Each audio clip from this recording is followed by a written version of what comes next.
Welcome to the No Dunks podcast presented by FanDuel. It's Friday, January 16th, 2026. This is The Drop. I'm Jay Skeets here in the Classic Factory, and alongside me, as always, Tass Mellis. Podcast listeners, this is definitely for you. Next to him, it's my Top Shot hot boy, Trey Kirby. Hey-o. Hey-o. Yo. Over yonder, making the magic happen, super producer JD. Hello. There he is. There he is. And he's back to help us celebrate 20 years of podcasting. He was a staple on this show for over a decade before heading out on his own to play hoops against the world. It's the international man of mystery, Leigh Ellis. Friend. Yeah! Lee! Can you tell we're pumped to have you back? I'm kind of horny in here right now. Excuse me? I'm being honest, man. This is like, what are you shooting in the off season in here? So you like it? Oh my God, I do. Lee is looking around right now for the podcast Taking it all listener. in. Taking it in, yes. Very sexy. We are excited to have you, obviously. It's great to be here. We'll get into what you've been up to, and we'll even talk a little NBA from last night and obviously the first half of the season. And because we knew you were coming, we thought, we got to get this guy a wedgie. So we got one. Last night, wedgie number 35. This was a bit of a crazy one. Grayson Allen, he's going to see that the shot clock is expiring, so he chucks it up and sticks it. Wow. 35, did you say? 35 wedgies, Lee. Look at this pace we're on, Yeah. 63. Is that a new record? Would that be a new record? What is the record? Yeah, it would be. What did we hit last year? Last year was 48. Did we, Yeah. Oh, wow. 61 was the record, I think? The year Wow. prior was 63. Would be the exact 63. same number. Okay, nice. Right. Wow. It's been a good year for wedgies. I can tell. That's a unique one too. I mean, Oh yeah, we had it wasn't like a dead play, so it does count. I just Oh, yeah. want to check the rules. He are still was the same. getting the shot up. Yeah, we had it tweeted to us by Yeah. the PHNX guys because it was wild. A wild alley-oop missed, and Right. then Grayson Allen with the leaner wedgie. 3, 2, 1 on the clock. Yeah. I'm just going to stick it right there, so I'm just going to lean so it's perfectly. That guy took 23s last night. One of them was a wedge. Yeah, wow. Are you sticking any wedgies lately? I haven't, but I've seen a few along the way. Yeah, there we go. Yeah, I was yeah. wondering. Yeah, So yeah. international wedgies. Yes, Oh, yes, my and goodness. it remains a universal hilarity of seeing people try to dislodge Yes. a wedgie. There was one in Hong Kong actually just recently where they lodged it in there. And honestly, it took them 10 attempts to unwedge. Yeah. Oh, wow. I'm glad to know it's going international. yeah. Well, look, the last time we had you on No Dunks was October 2022. That's like 3.5 years ago. Yeah. That was your goodbye episode. Yeah. You talked about following your two great passions, Yeah. basketball and traveling, and your goal was to head out and play 20 games in 20 different cities across 20 different countries. The 20-20-20 challenge. Yeah. Success? Yes, in terms of getting that done, quicker than I thought too. I wrapped it up in 14 months and I was like, oh, damn. So what am I going to do now? Now what? Basically, yeah, I was like, oh, okay, that's not quite how I thought. I thought there'd be way more like, oh my God, 3.5 years later, I'm up to 18, that's what I thought. Yeah. But things happen and I got a few offers and a few opportunities and then situations evolved and I got it all done. And so that's when I got to the point, I'm like, I can't just now say, all right, I'm going to go to 30 or 40 or, like it sort of is different. So I sort of rebranded to this new basketball passport, which I'm doing now, which is like trying to incorporate everything related to, well, basketball and passport. And so I'm still, the primary goal remains trying to get it on a streaming service, to Netflix. Hi, Ted Sarandos. He watches. Oh, well, he's been emailed a few times, so he's probably tuning in. I bet he has. Sarandos at Netflix.com. That's it. That's literally his email.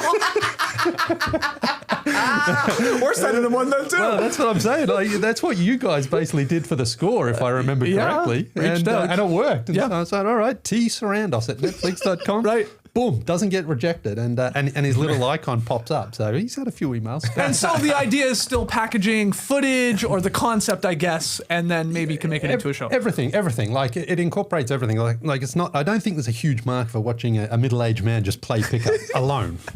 So I'm trying to explore, culture and courts and pickup runs and people and local icons and things like that. Yeah. And I really think there's a series there. So I'm still just waiting for that reply from Mr. Sarandos. Okay, well, come on, Ted. Get at it. Were you shocked by the response of people? Like you said, it took you not as long as you thought it was to hit the 20 countries. Like people trying to help you out, like, come here, like whatever. Yeah, and it still happens now. You know, people are still like, come out here and do this, and we're going to do that, and we're going to do this. And so I'm certainly inspired and encouraged and motivated by the amount of support out there, but I'm also still basically building it all myself.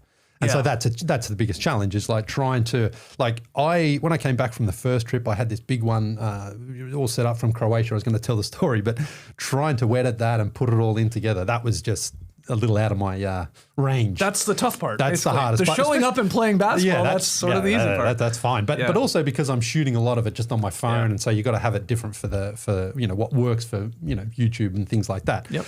So that was obviously something that I realized, like, okay, I probably can't do that. So instead, I'm going to try to incorporate all the aspects of what I'm trying to do and build those into little stories and get that in front of the right person or people. So how many countries, since you did leave the show there in 2022? 27 I've been to now. 27 different countries you've traveled to and done some sort of like basketball fun with. Cities it's like probably 35 or something like that. But 27 different countries. Do you have a favorite?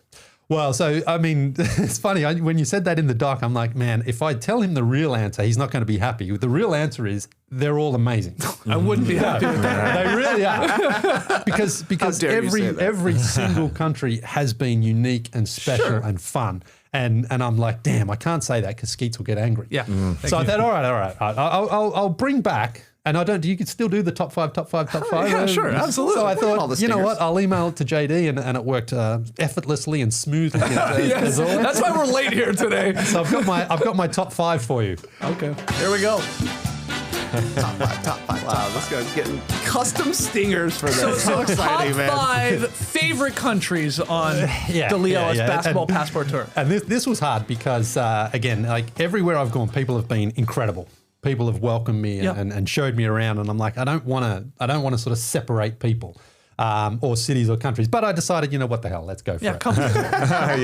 So at number 5, this was just over 2 years ago. I was in beautiful Kenya, and this court here, the Umoja 2 court, is what they call the Rucker Park of Nairobi. Now, this is one that Giants of Africa, which Masai Ujiri is the president of.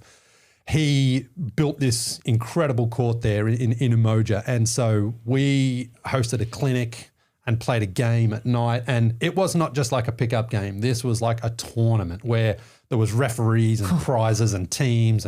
And people actually usually have that tournament on a Saturday night, but they moved it to a Friday night for me. I was going to the Masai Mara the next day. So they said, all right, we'll do that. And playing under lights there with the crowd and everything like that. It was just such a cool experience, especially, I chose that one because, Kenya is not automatically where you associate basketball. No. Right. And that was such a cool experience because they had to take me into this special area. And I was there and had all the jerseys to give away and stuff like that. And the clinic was incredible. It was about 1,000,000 degrees. So they rolled out the red carpet for you too. Yeah. I mean, so to speak. yeah, they did. And, they changed the date. They did. Obviously, we're excited to have you. Yeah. Yeah, and Will, who's a big fan of the show, I'm certain is going to be watching it. What's up, Will was instrumental in making that happen. So, that was just a really, really special moment, a great experience, and the athletes out there were great, and also playing pickup, which is interesting because depending on where you play, sometimes it's physical, sometimes people call fouls, whatever. In Nairobi, it was physical, really, and there was no special treatment on the court for me. Like I got whacked a few times, and hell yeah. How young were the people playing? Because the players were older. The clinics, the clinics, as you can see, were a lot of those young kids. So this is like a full day thing, or afternoon thing, into the night. Into night, cool. Did you play with your Crocodile Dundee hat? Not there, I didn't, but in Zambia I did because it was even hotter down there, man. I had a hat and sunglasses on while I was playing, and it was like 10 o'clock in the morning. It was stinking hot. Have you in all of these games? I know. We love every time we see you playing in sunglasses. Yeah. Have you ever gotten injured on any of these games? Well, I've rolled the ankle a few times. Yeah. I'm just curious because, I don't know how your insurance is when you're traveling, but No. I mean, the ankles have been rolled a few times, but at this stage they just sort of roll back into place as well. So, I hear you, man. I'm going through it right now. I've rolled my ankle 4 times in the past 6 months. So that was number 5. Now, number 4. That's right. Now, this one was just last year in Argentina, in Buenos Aires. The team down there, Tarzan, my friend Tarzan, helped me organise that. I love these shout-outs so much. A ton of people there. Oh my yeah, gosh. this one is like 100 people. Huge. Yeah, this one was huge. And this was just after Christmas. I think this was December 27. And so Tarzan and I, because we were in Lima anyway, and so I was like, all right, I'll just zip over to Buenos Aires. And he put a message out in his group chat and said, "We're doing this," and that's how many people turned up. Holy crap! And this was another tournament that just went on and on and on. When you say tournament, like this is what I'm wondering. Like, who is like somebody has to take control? Yeah, Tarzan. So he was just like swung in from the jungle. It's like, all right, you're playing next, and you're playing the next one. But he sort of ran it. Okay. He organises all of that, and that was just an incredible night as well. And Argentina is such a fantastic basketball country, and again, so cool court there on the Ginobili court. The Ginobili court is so beautiful, and I never quite know how many are going to turn up. It's sometimes I'm like, if we get 10, great, we can have a run. What is the fewest? In Dubrovnik, I had a lot of people say they were coming. You've all seen that really cool court there. Incredible. The castle and one. And I had a lot of people say, I'm coming. I put up a thing in my stories and people saying, I'm coming. And so I took it down because it's not a great court for pickup. It's just a beautiful court. Yeah. And 3 people turned up and 2 of them were injured. So, so you played one-on-one against somebody? We just shot around. There's probably 80 in this photo. Oh, there's there's a lot. God. And that was just a great night and really, really special court and great experience out there. And again, the amount of people who I meet at these who know the show, who have followed the show, followed the starters, the Basketball Jones, that's what's truly incredible. People will bring up something that the Basketball Jones did. Like someone said, I remember the first interview you did with Tony Parker. And I'm just like, oh my God. You weren't even there, obviously. No. So, that's Argentina. Did they know that you had called Manu Ginobili the doyen of the very solid play? Hey, Manu liked my video from there too. Oh, that's cool. So that's very, very cool. Number 3 in South America too. This is in Rio de Janeiro. Just another... So, it's very hard to really articulate how much fun these are when I turn up and people organise a run and we go out there and play, and hooping is just hooping. Once you get on the court and, it's a universal language, like you've said before. Nobody, people are very generous. They come up and say hello and they follow me or the show or whatever. And then once you play, then it's like, all right, let's just go. Play. And it was really, really cool. I would imagine some people are like they want to test you a little bit too. Yeah, I mean, you are traveling the world playing basketball. There's a little bit like, well, let's see what this guy's got. Is he any good? Yeah. Do you feel the pressure? Not really, because I can shoot. I know I can shoot. I'm not driving. I'm not going in the lane. I'm not like Kyrie trying to bust anyone down. I know there's a lot of people who do that stuff where they want to show this, because I'm like, if I get a shot off, I know I can hit that shot. It's going in. What is the best you've ever played, would you say, in any of the spots? Probably Šibenik in the summer just gone. I just got hot from downtown. Just cooking. It was great. Okay. It was great. What was the worst you played? Well, there's probably plenty of those. But again, I'm not trying. This is not about me trying to play basketball. I know. So I'm way more interested in just again the big community and people coming out and supporting. But look, you're making an Instagram reel. There's got to be a bucket or two from you in there. Yeah, there's the odd one or two. Okay. Number 2, this one was in Belgrade. And this one is Kalemegdan Park. And this is just an unbelievable setting. And this one actually came after Dubrovnik. So when no one showed up in Dubrovnik, the next day I was on the DMs to everyone who said they were coming to Kalemegdan Park. I was like, are you coming? Are you coming? And so a bit more of a turnout, actually a lot of guys had left as well at this point. But this is what's cool, because this is only 4:30 in the afternoon as well. And it was in November. So it was a chilly day, but it was perfect because it wasn't raining. As long as it's not raining, it's fine. Yeah. And those guys all stuck around and it was just so cool. Those courts are amazing. Belgrade is such an incredible basketball city. Serbian people are so welcoming. They still smoke in a lot of restaurants, which is it's like going back in time. You go to a restaurant, it's just like woof. But no. Did you have one? Fire one up? Well, no, because I had all the secondhand smoke was enough for me. But you got asthma too. Serbia, that whole Balkan region is incredible, but Belgrade itself was amazing, and we had a great crowd turn up for that. And just a lot of fun. And again, when you get photos like that, you're just like, wow. Yeah, that's a framer right there. And that is just on the iPhone. Just off the iPhone. What were your settings? I don't know. So who took that? I don't know. Someone who was there, because there's a lot of guys who shoot their own stuff and then they just share those photos with me. So a lot of great guys. This was the one where they all bought bananas for me, which was great.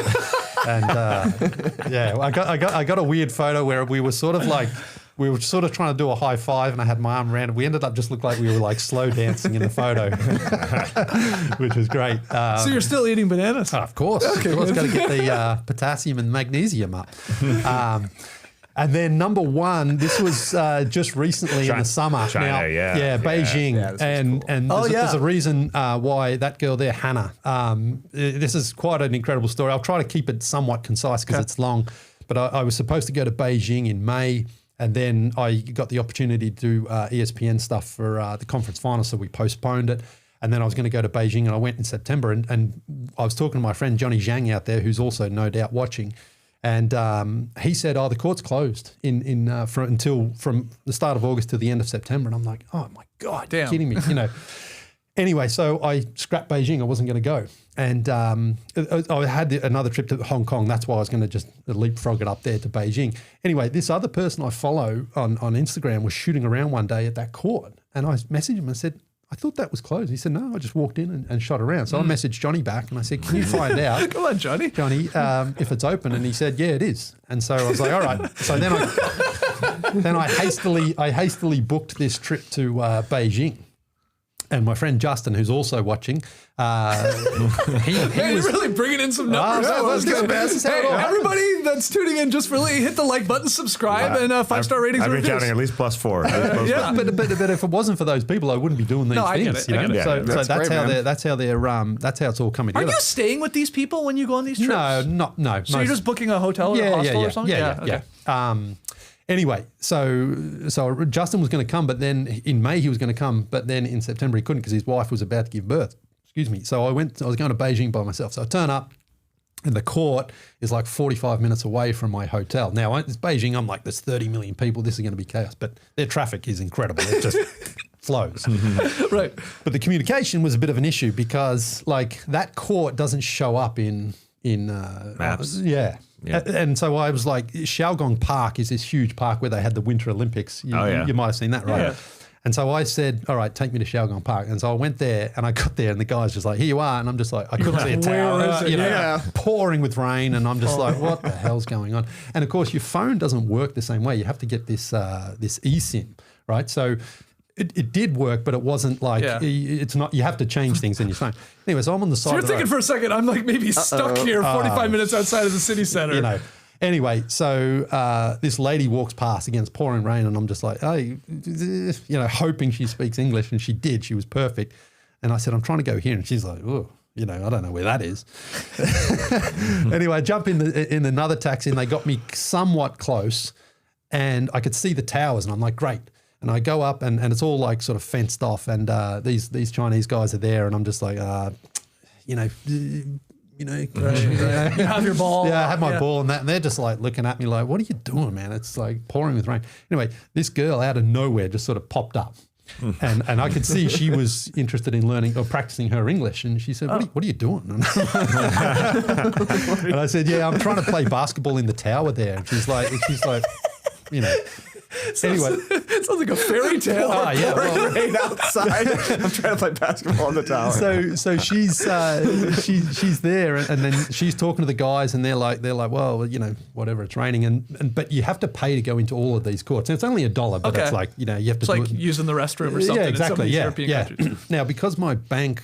I can't access my bank account, right, to get the QR code. It's only $1. Like I'm hitting like the button on my bank account to try to get you got to get the password, the code, but it wouldn't come because my phone wasn't receiving text message. Yeah.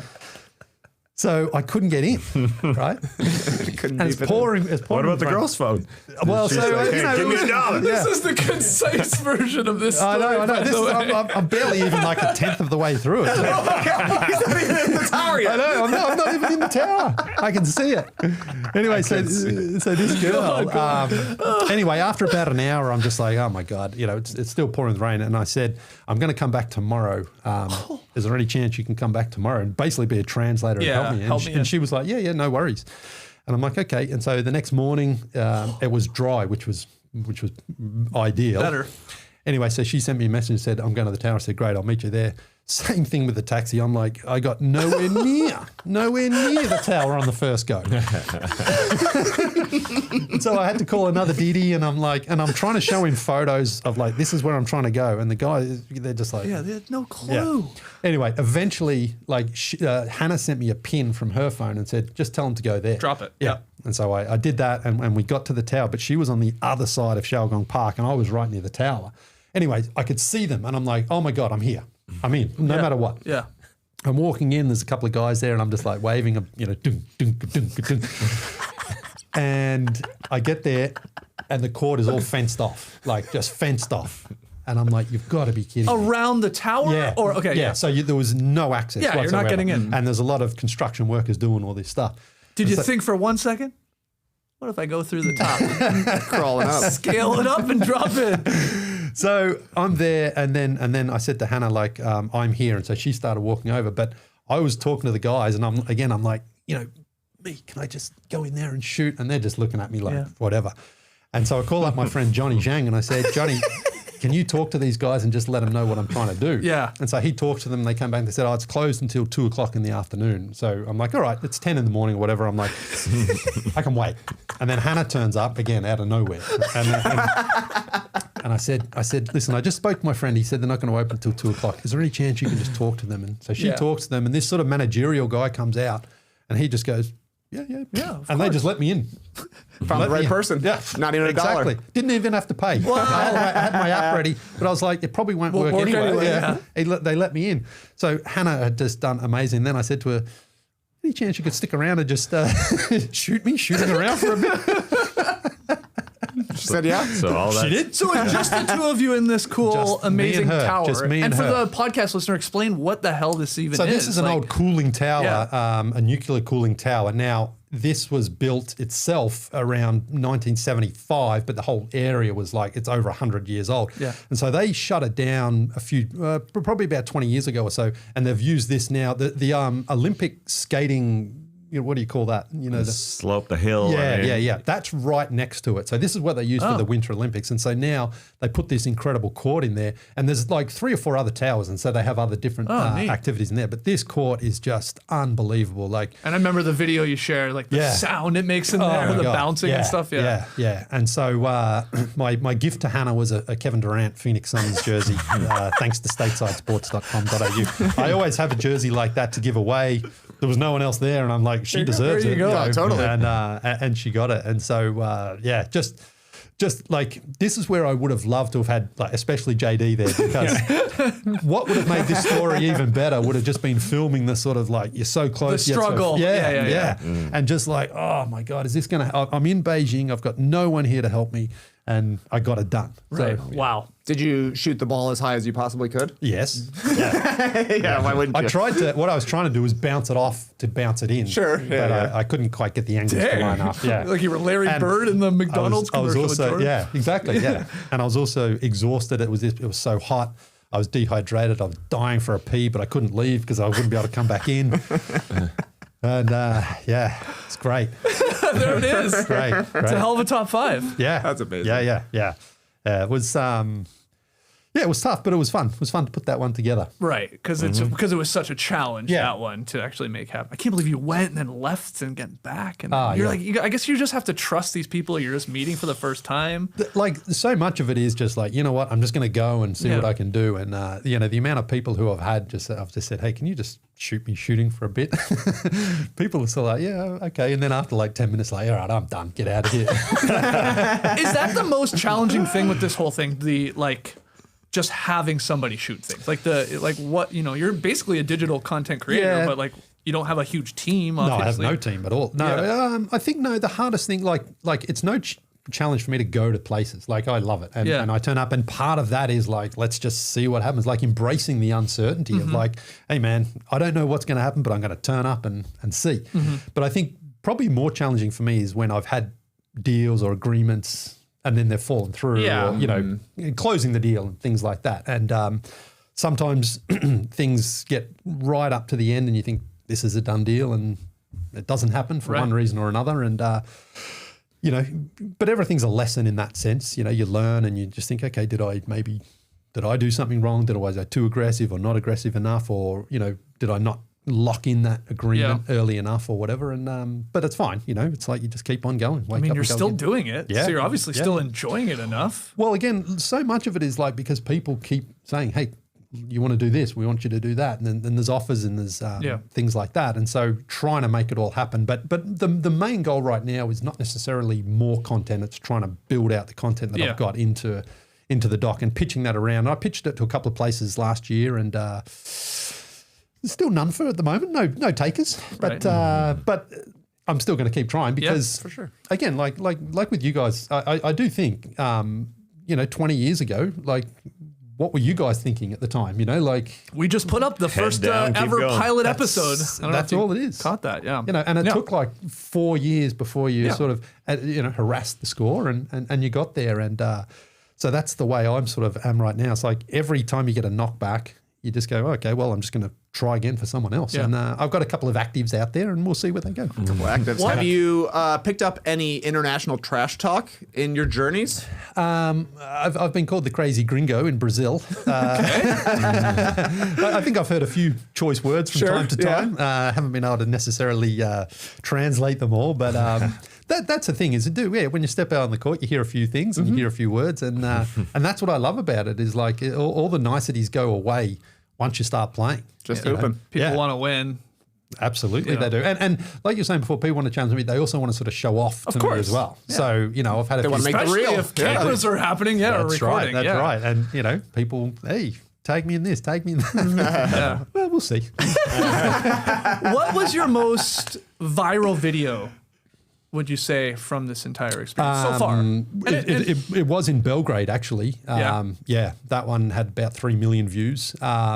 And that was at that court in Carlington Park. And, because again, like I'm not trying to show off my own highlights all the time. I'm trying to sort of tell stories about what that court means and the people there and what basketball means and how those people relate to each other and communicate with each other. Correct me if I'm wrong. One of the coolest things I thought was like some court you went to that was pretty run down and like falling apart. I think because you went to it, maybe there was like some support online to get it redone. Yeah, so this is in Zagreb actually. JD, that's a video. We can talk over it, I guess. So this was in Tuškanik in Zagreb. And Croatia is a huge basketball country anyway. And I played a game there, and the person who was helping me organise it said, that court's really run down. You might want to play at a gym. And I'm like, no, I don't want to play indoor gyms. Like this is the whole thing is like the storytelling. And so that court where we played was just falling apart. And it's where Sabona, the team that Drazen Petrovic played for, first played back in 1948. It was a tennis court, and these two locals changed it into a basketball court. And then in 2011, Derrick Rose was out there, and they renovated it. It was beautiful, but they just left it rot.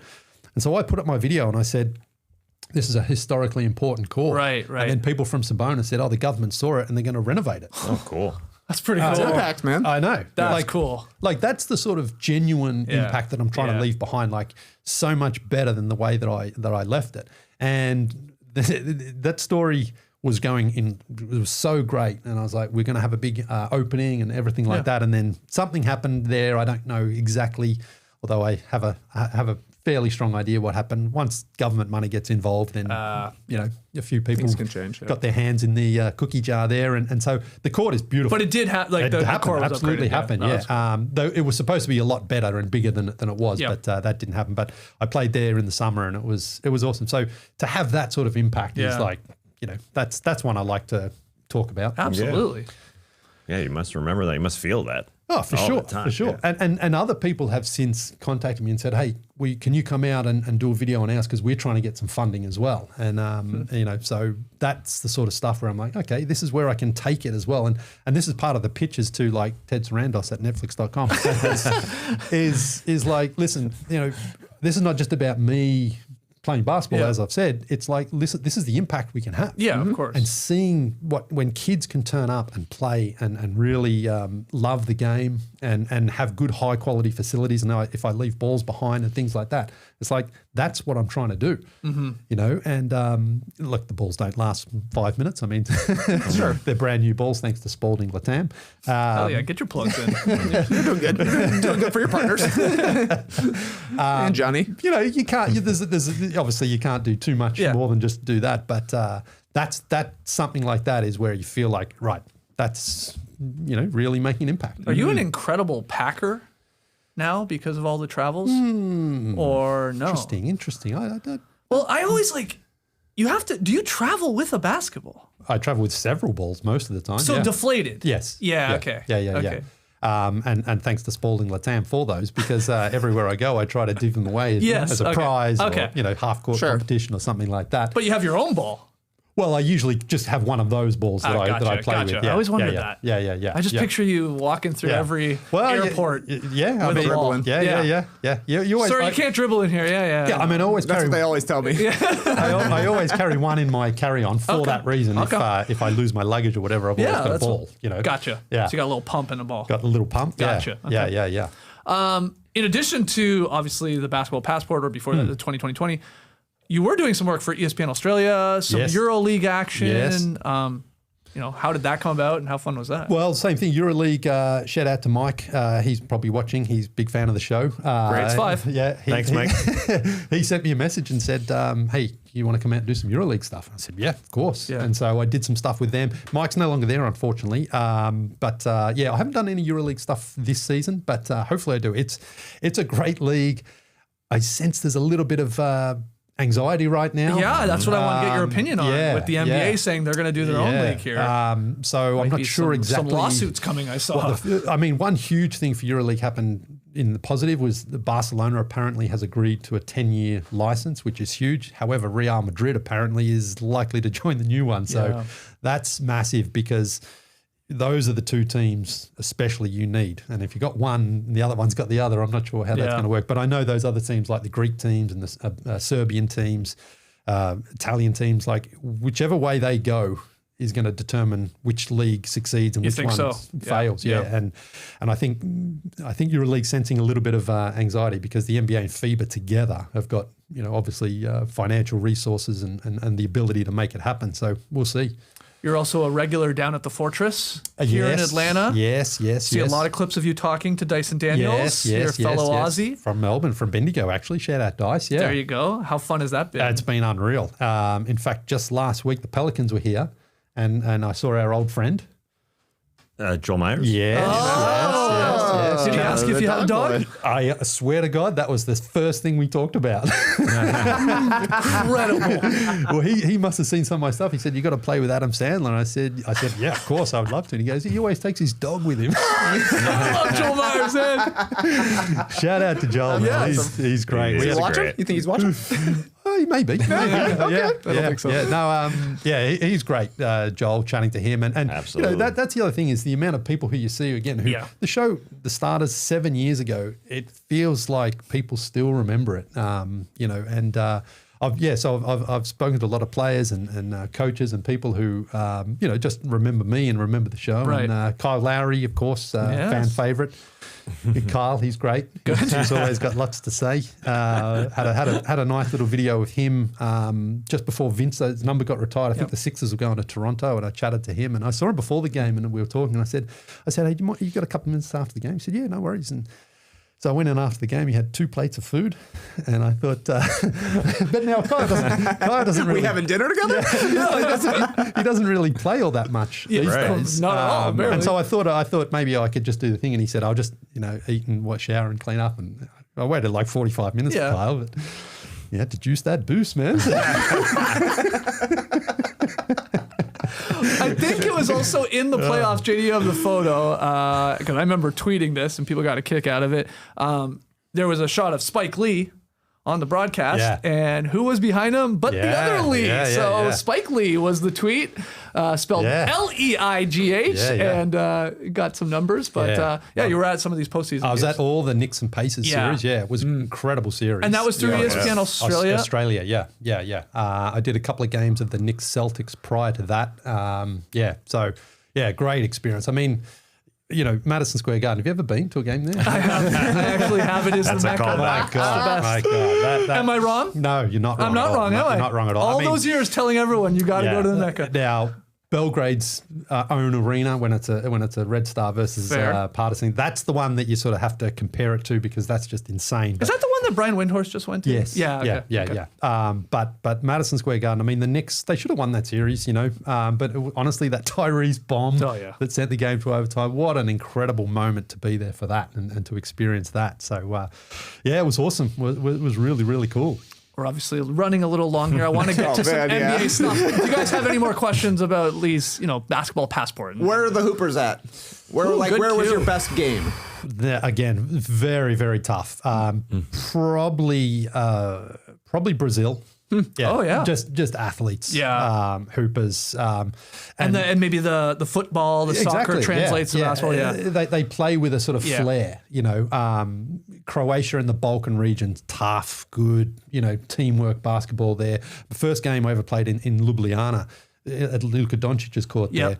Beautiful court there, and I thought we'll play fives. We had a lot of guys, and everyone's like, fives? No one plays fives. Wow. It's all 3-on-3. Wow. Yeah. And so they ended up playing fives for me, but I was like, no, it's fine. We'll play threes because then more people can play. But what you learn from 3-on-3 is it is actually a better format for pickup because you stay involved in the play. Sure.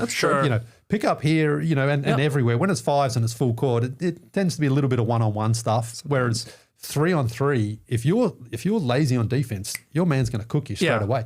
And were you playing the 3-on-3 rules where if you score, it's like sort of live ball, you got to get it past the 3-point line like they do in the Olympics? It depends on where you are. It depends on where you are. Like in Croatia, you check the ball at the end. Right, so if you score it, they take it out and throw it in from there. But on the baseline. Yeah, on the baseline. But in Belgrade, I think it was, you check it at the top. Yeah. So you're always trying to what are the rules? What are the rules? What's the weirdest rule, in all honesty, of all your international pickup games that you're like, what? Or like scoring or whatever. Baseline check-in for me sounds weird. Unusual. Yeah, I mean, I guess trying to figure it, because sometimes it's like make it, take it, and other times it's just like if you make it, the other team just gets the ball. And so you just got to be ready for that. Like, which one are we doing here? Yeah, but overall, I mean, it just sort of depends where you are. Like I've played legitimate games like in Mexico City, we had refs and everything crazy. like that. But that was awesome. Because it's outdoor, guys are stepping in, taking charges on the concrete and stuff, and I'm like, wow. I mean, I'm trying to avoid any sort of injuries through that. But, it's great. It looks like from country to country, just judging by the photos, some places play, maybe we're wearing different jerseys, but a lot of places are still playing shirts versus skins. Yeah, for the most part. Doesn't happen quite as often here. No. Some places I've been, like in Peru, we had like sort of bibs, and then actually in Sao Paulo in Brazil, we had bibs as well. But then most of the time it's just sort of shirts, and it's like it's sort of coloured or just skin. Yeah, like in Brazil, it was all skins down there, but it was stinking hot. And they got great bodies, and there we go. What's next? Like must visit play country on Leigh's list. So there's one in China. There's another one. There's this cave court, and I was trying to get to that on this last trip, but it's not easy to get to. Right. Like it's not like you just jump on a train and you're there.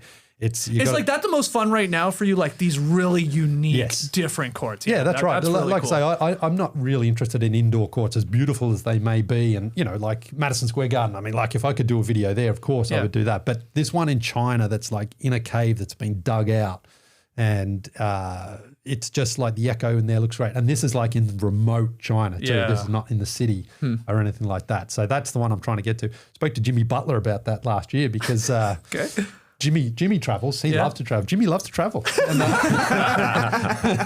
And after the Warriors were here last year, I spoke to him about that. And then after we stopped filming, I said, where are you going this summer? And he said, there's this court in China, this cave. And I said, I know that one.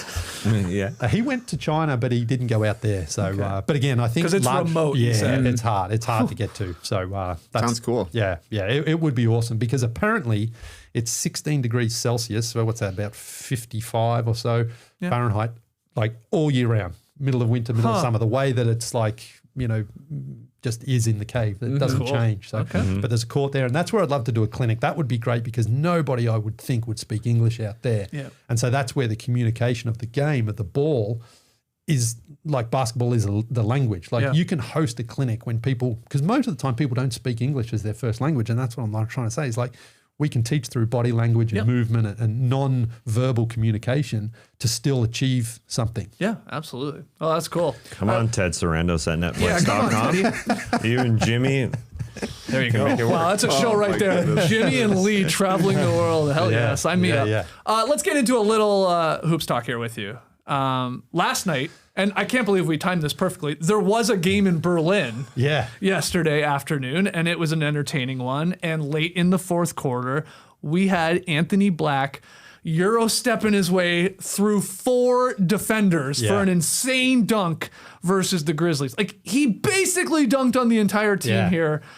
It's in the running for dunk of the year, and this was a tie game, couple minutes to go. Again, international game. Absolutely huge. Absolutely massive, because he gets it clean as well. And that's the thing, is you see those 4 dudes trying to stop It him. looks incredible every time I see it. Yeah, that was so cool. Big win for the Magic in the end, because they were down they're big down. in that one. And yeah, great. There's the Awesome. there's the What a photo that's gone poster. viral. I mean, he has to have that hanging in his house by the yeah. end of the So week, cool. right? Like, you're probably not going to have a better shot from you playing basketball if you're Anthony Black. Yeah, I like how he just got over the rim, because he kind of hit it at first, but got it over. Yeah. That made it that's nice. perfect. Yeah. He said he hadn't jumped that high since like his high school days or something like that, he said. Okay, yeah. I mean, that was like 5 years ago. Yeah, it's true. He's a very young guy still. It was didn't make the top 5 in dunk score from last night. This is his 19th of 41 dunks via dunk score. Yeah, well, it's broken. Dunk score, Exactly right. Yeah. Dunk photo of the year at It the didn't very make least. the top 5 of last night. Yeah, of like every team's dunks. Yeah. You know about dunk score? Oh, really? yeah, not all that well, but I know of it. 19 You of 41. don't know the formula? Nobody does. Don't No worry. one does. We've been still trying to figure it out. JD, show last night's games, please, if you will. I don't know if there's any you guys want to touch on. We had the Spurs beat the Bucks. The big story from that is Wemby and Keldon Johnson going bald. Shaving their heads, and then a couple of the Jackals, the Spurs support section, did that. Thunder beat the Rockets. Like we said, the Magic beat the Grizzlies. Knicks lose again. Hornets wax the Lakers. Good one between the Suns and Pistons. Celtics came back to beat the Heat. Mavs beat the Jazz, and the Blazers beat the Hawks. Any of those games, Leigh, that you either caught or you want to address? Well, the Hornets are just crazy, aren't they? I mean, they smoked the Thunder by what, 20? What was that, 28? It was or something? 20-ish. I don't know what the final score was. Right. I mean, if LaMelo Ball actually becomes a serious player, because he feels like he's just playing 3-on-3 himself with his friends, but he's got that unique style. He hits those crazy shots, but it just feels like he's not fully committed there to the team. I love Brandon Miller and the rookie Knipple. Beautiful shooter of the basketball. Honestly, like he's probably going to beat Steph if he keeps going. Like in terms of most threes by the end of his career, he's already ahead of him. Okay, come on. I'm telling you, he's most already threes ahead of is- him. On pace, yes, because Steph obviously started I know, but slowly this too. guy's a but- rookie, and he could be playing for 20 Yeah, years. he's 19 or whatever. I He is guarantee young. this. I guarantee he's going to get the single season record soon. 402 is Steph. Okay, now He's gonna get that's that. a little Yeah. more interesting. So but I'll bet you a banana that Knipple does not make as many threes as Steph Curry. I'll take that All bet. right, I'll there we take go. that There we bet. go. One banana. line. We'll be back in 20 years to cash in on it. Yeah. No, but I mean, like, it makes sense because, Steph's first couple of years, he obviously wasn't the Steph that he became. And they're going to be dudes who just come into the league and just firing away. I get that. And he is awesome. And he is. And that great. shot is so clean Yeah. as well. Like, Yeah. it's not like he has to work on the mechanics. And what was it, the 4th pick, I think, in the draft last year? Yep. So, I mean, like, I always think, Michael Jordan said, like, when he retired, they said, he was asked, think anyone would be better than you? He was like, well, yeah, they will be at some point, because Jordan was better than everyone else before him. So it's going to happen. I think the same thing here with someone like Knipple. Maybe he doesn't, but I'm just so far, I'm like, man, that shot is already as clean as anything. So, Absolutely. Any of the games from last night you guys wanted to touch on, or something from a game? I thought a big time win for the Warriors. They played a really ugly first quarter, but then they picked it up on defense. Then Lee's traveling partner, Jimmy Butler, had an awesome game, finished with 32, 8, and 4, and a couple of steals. In January, he's got his highest points per game, his highest usage. 2 of his 5 30-plus point games this season have come in January. When Jimmy scores 20 or more, the Warriors are 13 and 8. They're 10 and 11 when he doesn't score 20 or more points. So I think he's I don't know if rounding into form is the right word, but understanding that he needs to be a consistent presence next to Steph, because, Steph is going to perform. So if they can get a good performance from Jimmy as well, and then like one other guy, the Warriors can be good. And the other guy last night was Pajemski, 19 points, 8 of 9 from the field, and he was just making ridiculous shots, like crazy angles, old man moves, and then he was just hot and couldn't miss in the second half. So a nice win for the Warriors and an ugly one for the Knicks, I thought. Yeah, the Knicks, I think they're going to fall off a bit. I think they have. Yeah, I mean, Jalen's injured again, and honestly, no Brunson in that game. Yeah. I think part of this goes back to what I saw in the playoffs there. Again, a Tom Thibodeau team did a fantastic job to get the Knicks there, but he just drove those guys into the ground. And, I wonder if that is going to have an impact on their But Mike Brown has changed that up and has tried to get a little bit more from his bench. Yeah, I know. But it just they just look exhausted again to me, You don't think it's like could be mid-season malaise and that does happen. Could be, but I don't. Teams. It just feels like they're just.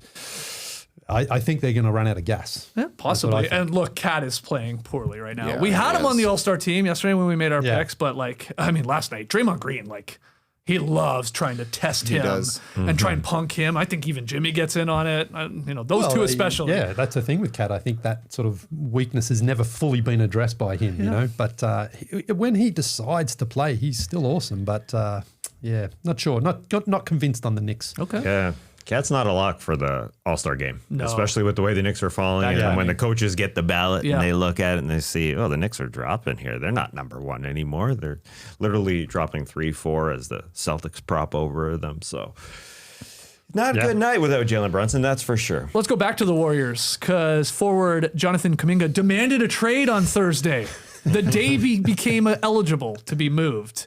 This is from Anthony Slater and Sham Charania at ESPN. So Kuminga couldn't be traded until January 15th due to the 2-year, $48.5 million contract he signed last September following an extended period of negotiations. Were you surprised that Kuminga and his team are saying on the day he could be traded, I want out of here? Yeah, no. I mean, this story's been going on for so long. This was all, well, maybe not on this particular day he was going to say it, but the Warriors really only signed him as an asset so they could trade him. Right. But then played him early. For a bit, and then he's back in the NPCD. Yeah. He's a good player. He's got talent, but he can't seem to get it together, whether that's a personal thing with Steve Kerr or he just can't seem to find some consistent rhythm. I think he'll get something on the market there, but he needs to find the right situation, I suppose. Yeah, such a unique scenario there, especially because it's a team option on his contract for next season. So a team can really play it how they want to play it. But we don't like this guy? See ya. But there's other options out there. Like Anthony Simons dropped 39 last night. He was balling. So the Kuminga thing, the Warriors teammates playing it so nicely, so well. Draymond Green getting interviewed about it. I wish the best for Jonathan Kuminga, not bad mouthing him at all. Jimmy Butler with his new haircut. Also, I wish the best for Jonathan Kuminga.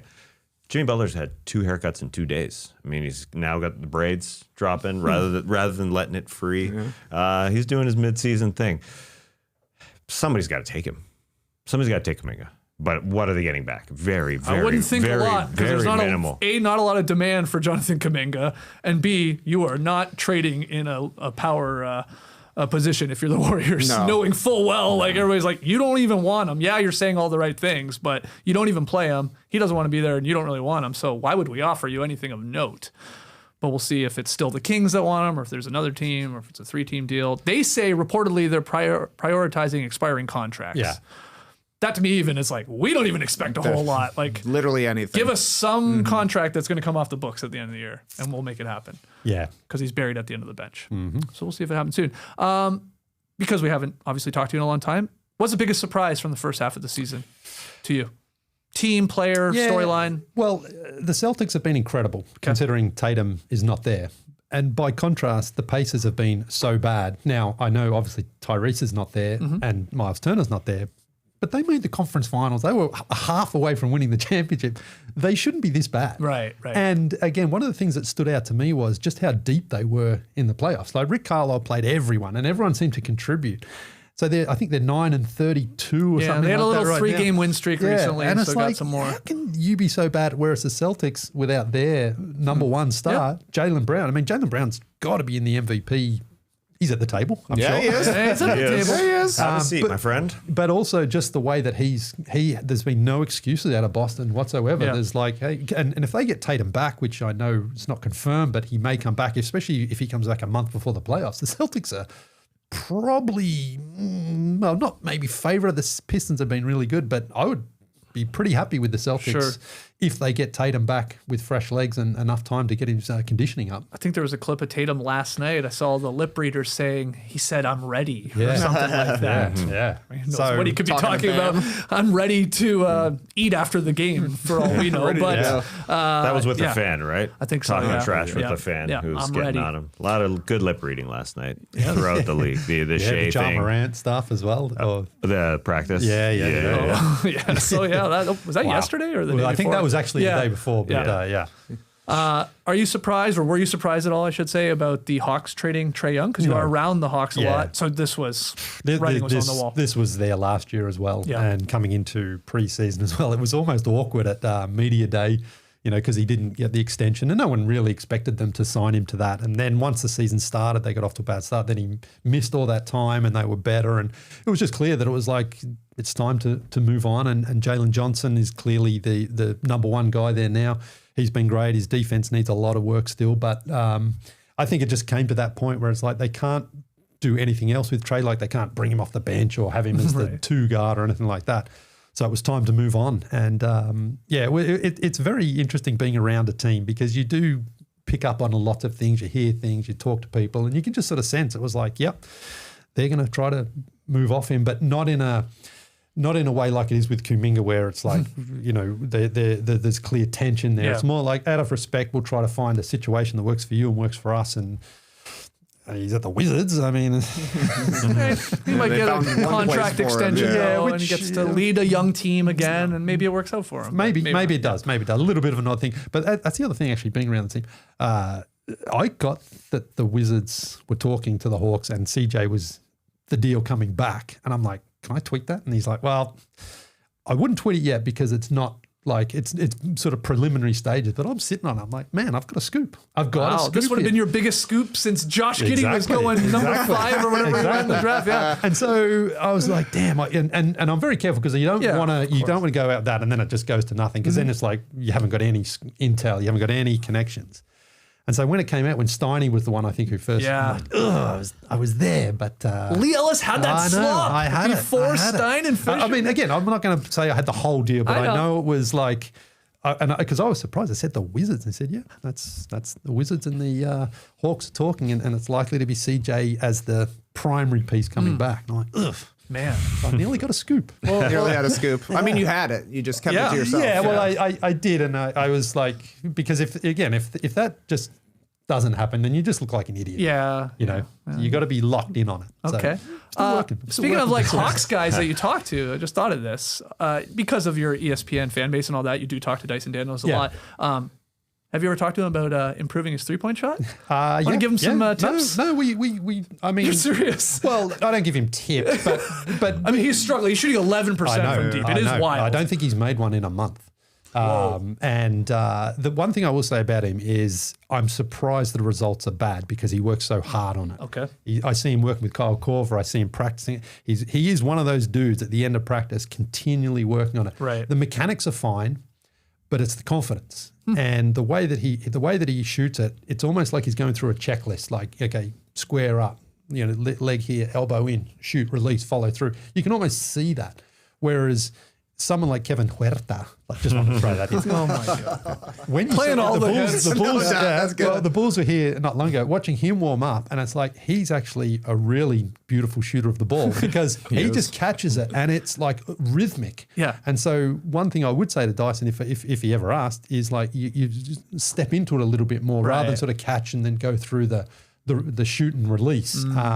So, but again, he's a young player, and The confidence is obviously not there with it, but they need him to start making those shots. Yeah, that's I think that a lot of people are pointing out here because he obviously helps in a lot of other regards. But Absolutely. in today's NBA, like you got to be able to hit. Yeah. At least be somewhat of a reliable threat. Last year he hit a huge one in Boston. He hit a huge one in Madison Square Garden, so he can make them. But right now that confidence is not there. And what teams are doing, as of course everyone's seen, is they're putting like a big on him and saying, shoot him where you want. He's the new Tony Allen right now. A little Totally. bit. Yeah. Like, but the difference between him and Tony Allen, he's like, okay, fine, I can't shoot that, but he's also making his impact, his assists are right up, having career high, and he's got that little floater, that little mid-range push shot that is still effective enough, but until he can really make them defend him on the three-point line, that's going to be something he has to work on. Based on all the teams you've seen down at the Fortress, who's been most impressive to you? Like as a team you're watching that, this team might be the champions. Well, the Pistons. Yeah. Yeah. You're a believer. Yeah, Cade Cunningham, man, he is so smooth. He's a bit of Damian Lillard. He's a bit of Brandon Roy. Like he's just got that ability to get where he wants to make a shot, take a shot. He passes well. He trusts his teammates. And because first couple of seasons he barely played and the Pistons still sucked. And even 2 years ago, they lost 28 in a row. Yep. But now, like when he's got the ball in his hands, it's like he's in his bag. Yeah. And he's so much fun to watch. And I love just watching him warm up and go through his routine. A lot of guys, it's funny, you see him and they just shoot three-pointers and then they go back and do it. Cade works on everything, both hands, little flickers, little floaters, off the backboard, mid-ranges, step backs, free throws, long threes, short threes, like everything. And I'm really, really happy to see where they go. They were honestly like 2 or 3 shots away from knocking out the Knicks last season. Yes, that was a hell of a close series. Incredible, like that Karl Anthony Towns, like sort of falling out of bounds shot was one, and then the last play I think was a foul on Tim Hardaway that was not called. That again, if they got it back to New York for Game 7, the Pistons were very comfortable there. So, yeah, really like the Pistons. You're a believer. Cade stunk last night. 3 of 16. He did have a point. But it's great to see that all win, those though. other guys win the game for him. Yeah. Against the Suns. Yeah. They still win it. And Cade will be an all-star, no doubt, this in 2026 in LA. What do you want to say? Well, so last season. Going or what? No, I'm not, You were there last year. I was there last year. I'm Yeah. not sure if I'm going or not this year, but the Pistons were here just before the All-Star teams were announced. Okay. And they played, and after the game I spoke to him and I was talking to him and he was great. And then afterwards I said, listen, Cade, I don't have a vote for the All-Star team, but if I did, you'd be on my list. Thanks, my man. Great fist bump. Great oh, fist really? bump. Yeah, Nice. yeah, Okay, yeah, good. yeah. How do you feel about Jalen Duren's physique? Oh, yes, he's an impressive young man. I needed to hear some body talk. Oh my God. He's one of those dudes. You know, when you're down there and most players are sort of a little bit thinner in person, you know, like there's no real sort of, he's one of those guys. He walks out and you're like, oh my God, imagine you have to defend that. You know, so, I mean, those two guys, Cunningham and Duren, both killed the Hawks when they played it. It's just like they're muscling everybody out of the way and get their spots, no problem. The Dwight Howard vibes with him. Yes. With Duren, Yeah, the size of him. I thought of you because I was close to the Pistons bench and I saw that body come close. I thought, I got reminded of when we were by the Hawks bench and Dwayne Dedman came and scared the crap out of you. Yeah. You were terrified of Dwayne Dedman. Well, you're more scared of just Dwayne Dedman in general, not his body type, right? Like Jalen Jones is just bigger than. Yeah, he's big. Yeah, and he's got those big thighs as well. Like he's a beast. I brought up Cade in the All-Star game because I wanted to get your opinions on the USA versus the World format. I feel like this is something you probably talked about years ago when you were on the starters. Yeah. And so now we're getting it. We still are maybe a little unclear of how it's going to work, but we have 2 American teams and then this World team, and we're going to have this like funny little round robin, I guess. But what does Leigh Ellis think of this? The truth is, it makes no difference what the format is if the players don't play. Preach. They don't care. And they don't care. And so this is the sort of thing that it's like, okay, maybe there'll be a little bit of like, hey, we got to beat the Americans, you know. Yeah. But I don't think so, because I asked Nikola Jokic, I said, hey, what do you think of the new format? He's like, I don't know, it'll probably stink like the rest of them. And he doesn't help that, does he? Yeah, he takes it the least serious of anybody. He does. But that's what it comes down to. It's like, no, they don't care. And so it doesn't matter what gimmick you do, how you do it. If the players aren't interested, they're not going to try. And so how do we make the players interested, or is it impossible? I think it's impossible at this point, because there's no stakes in it. So you have to put stakes in it. Money is not stakes. Like, you have to put something on the line where it's like, again, I know people throw the baseball. They don't do that in baseball though anymore, do they? No. Home field advantage. No. But there has to be some incentive that is not financial. That it's like, okay, if we win, then if you are the Nuggets, right, and they're second or third in the West right now. Second, yeah. And it's like, well, if we play the Pistons or the Celtics, whatever, we really need home court advantage. You need like them to be like, so Jokic and Jamal Murray maybe try harder. yeah, but then you would hope like Shai Gilgeous-Alexander. I guess, yeah. They would. I guess you're right. The All-Stars generally coming from better teams near the top of the conferences. Like everybody's playing for the same thing. You need the players to feel like we've got to win this game, and they don't, and they're not going to. And again, like it's like the whole NBA Cup, like paying guys $500,000 now. Sure, but they don't care. You don't think the NBA Cup ramps up the competition a little bit more? I can't believe you don't for these respect games? the cup. Jesus. You're the person we met that doesn't respect the cup. My like Adam Silver's trying things. Give him credit for that. No question. But the biggest problem still is tanking, which teams are tanking, and he likes to follow the soccer modules a lot of the times. Right now, you can't have a promotion relegation. We know that doesn't work, which is a big thing in soccer. Maybe we can once we get this whole international league. Okay. But what I would do instead is there's still an incentive to lose. There's still a chance. Like, hey man, we could get the number one pick. Like, who cares? I would be more extreme and say, if you finish last in the East and the West, you don't get a draft pick. Jesus, man. Because we're trying to help these bad teams. No, but that's the problem. These bad teams, like, it's good to be bad. And so if you say, hey, listen, if you're the Pacers, and I think it is the Pelicans right now, it's like the Pelicans already just threw away their draft pick, which was just insane. Oh, well, that was crazy. But it's like no, you're not going to get rewarded for being an incompetent franchise again and again and again. Okay. So well, then maybe I think the sure. compromise then is, and we're not the first to say this, like the idea of like, you can't be in the lottery or that top 5 or top 3, whatever we make it, multiple years in a row. That's another If you're one of the bad teams, yeah. maybe you get a crack at the number 1 pick to help turn your franchise around, but you can't keep getting bites at the apple. And the reason like again, in relegation in soccer, it's devastating for the teams because they go down, they get less money, they don't get the TV deals, right? So it's devastating for them. And those teams at the bottom are desperate every single week to not be in that position. Their fans don't want to be there, right? You want the Pelicans to be like, we've got to win this game tonight, rather than what? They go to the G League?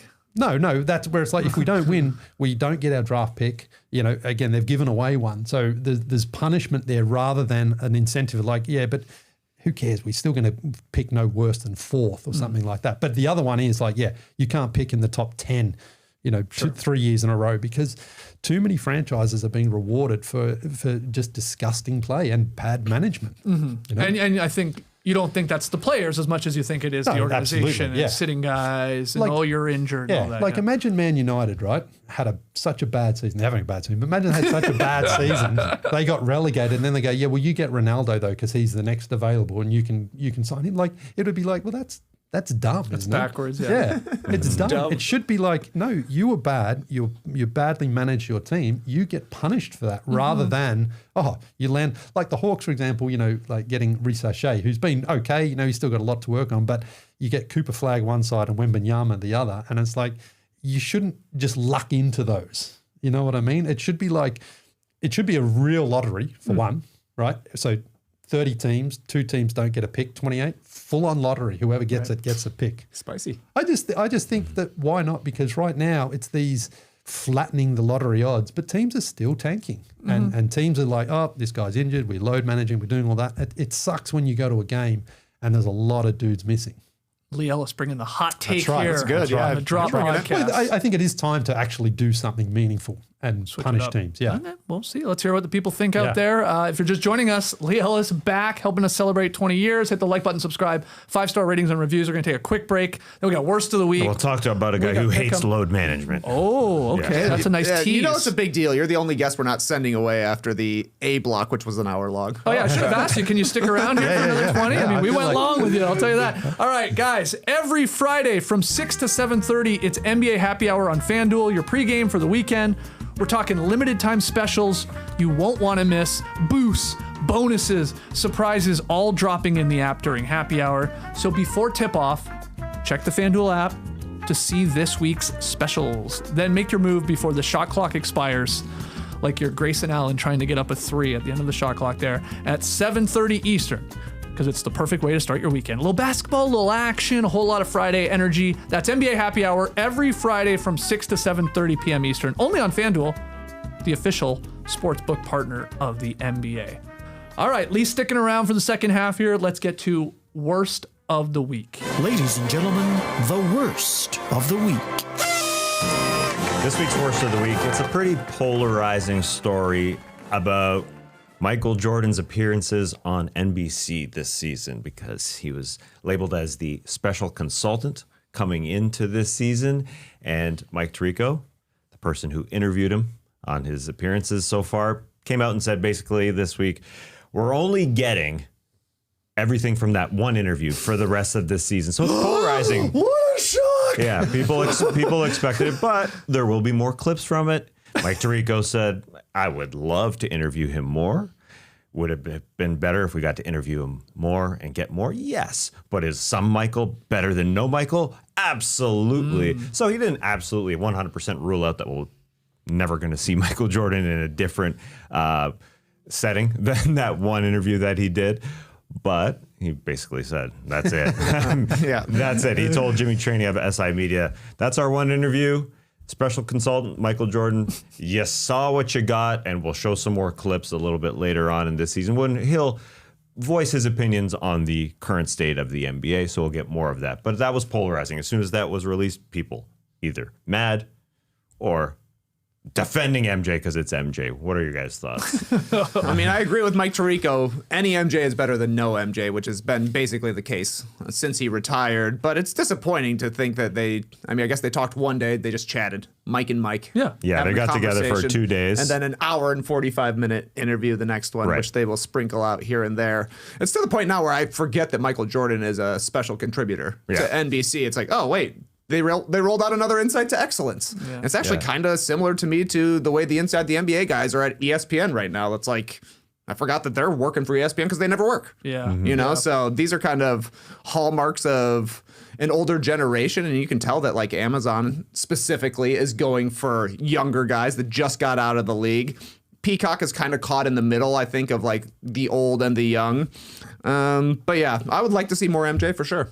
But not a shock that this is Not a really the shock, only yeah. interview. What have your been opinions on Michael Jordan's like sort of thing here? And I want to get your thoughts on Amazon, their coverage, and Peacock and NBC. Yeah. I honestly think the coverage from both of them, NBC, Peacock, Amazon, it's been a breath of fresh air. I agree. Absolutely. When TNT lost it was like, oh, damn, it feels like the NBA was home in TNT, and they did a great job. But I think Amazon especially has said, hey, we're going to do something really, really special here. We're going to put a lot of effort into it and a lot of investment.